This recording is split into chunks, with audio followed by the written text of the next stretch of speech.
Alright, it looks like I have a drink stall already and a burger stall over here. Looks like I have something for the thirsty guest and something for the hungry guests, and somewhere for them to buy umbrellas. So that's everything you really need. I might as well turn off research for shops and stalls, Gotta focus on roller coasters. How many times have you done this in Roller Coaster Tycoon? Maybe never if you build more just to make beautiful isometric parks. But if you like to optimize things, then you might do that all the time because roller coasters are a lot more valuable than shops, right? You might never build a pizza stall because you already have a burger stall. That's what inspired me to make this plugin. It's called Guest Food Preferences. As the name indicates, it gives guests a preference for one food or drink item over the other ones. So let's give an example. Say you're playing the scenario Mel's World. In this scenario, you started with burgers and drink, but you can unlock chips, ice cream, cotton candy, pizza, and popcorn using research. Guests that spawn in this scenario will randomly have a preference for one of these items, even if the item hasn't been unlocked yet. And if they like a food item, then they might buy the item while passing the stall, even if they otherwise wouldn't. So normally a guest would only buy a burger if they were hungry, but if the guest likes burgers, then they'll sometimes buy a burger even when they aren't hungry. It's a subtle effect, but something to give the guests a little more detail. So this way, if you have a lot of food that your guests prefer, you'll actually make a tiny bit more money just to provide some incentive to actually build all the different food and drink stalls.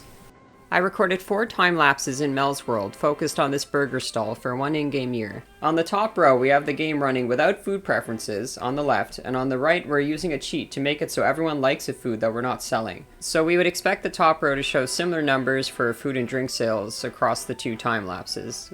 Because if no one likes any of the foods that you're selling, then it's the same as not having the plugin. On the bottom left, we have the game running with food preferences but no cheats, so only about 28% of the guests will make extra purchases because they like either burgers or drinks. But on the bottom right, we have a cheat enabled that makes every guest act as if they like every food. And as you can see, after the year is done, there's a randomness to it, and that randomness does kind of obscure the minor benefit that we get in the bottom left, but on the bottom right, you easily see the potential effects of this plugin. You can also influence what food preference guests have by doing marketing campaigns for free food or drink.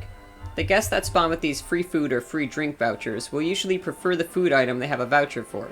So if you keep advertising the same item, then you can influence what percentage of guests like what item. Now you can monitor the preferences in this window that's available by clicking and holding on the map icon to bring up this plugin menu and selecting food preferences. In this window, you can see how many guests like each food or drink in your park, and at the bottom of the window, those are the cheats. The bottom cheat just unhides the locked items, so when I check that, you'll see all the unknown items show as what they really are.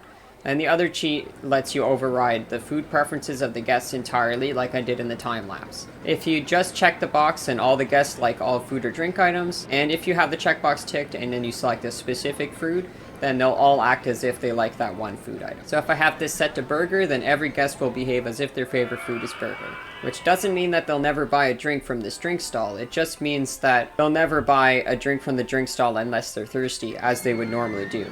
So just to recap the plugin, this plugin adds food preferences. Guests will still buy food and drink as normal, but each guest has one favorite item that they'll rarely buy in addition to their usual buying behavior. Preferences are split amongst the different unlockable foods in the scenario you have loaded, and advertising for free food or drink influences the preferences of your guests. And that's the plugin I made for Roller Coaster Tycoon 2. It's written in TypeScript, and I had a lot of fun writing it. It's been a few years since I've really written any code. It's been like a hobby I've done for fun all my life, but the last couple years I think I got pretty disillusioned with tech because I feel like the tech industry is mostly in the business of like creating problems so they can sell the solutions. And so I just see software making my life worse and worse every day.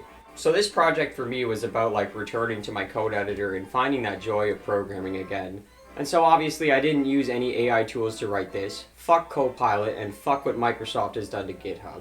So this is just something I wrote for fun. It's licensed under the GPL, it's written in TypeScript, and you can see the code here on GitHub, ironically, or on my website, Tesarn.com.